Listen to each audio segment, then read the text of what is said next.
Kot je povedal Kobal, je glavna naloga skupne občinske uprave prevzeti predvsem upravne postopke, medtem ko bodo operativne še vedno izvajale občine same in jih tudi sofinancirale. Sedaj, ko je bila končana prva faza združitev dveh skupnih občinskih uprav z 3 nalogi v eno, je pred nami izziv druga faza, drugi korak, ki pa je predvideva širitev skupnih nalog v skupni občinski upravi.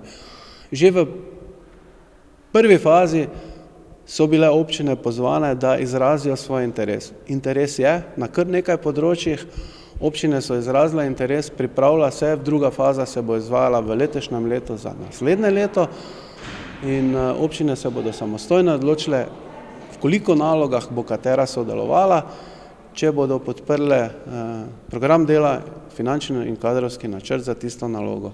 Ob tem je še pojasnil, da lahko posamezna občina tudi izstopi iz skupne občinske uprave, kakšna druga se lahko pridruži. Enako fleksibilno je izvajanje skupnih nalog. Sedež te skupne občinske uprave je v Mariboru, ki je največja vključena občina. Slednja je vključena v vse 3 zaenkrat vzpostavljene naloge, torej inšpekcijsko, redarstvo in varovanje okolja. Temu sledi tudi financiranje.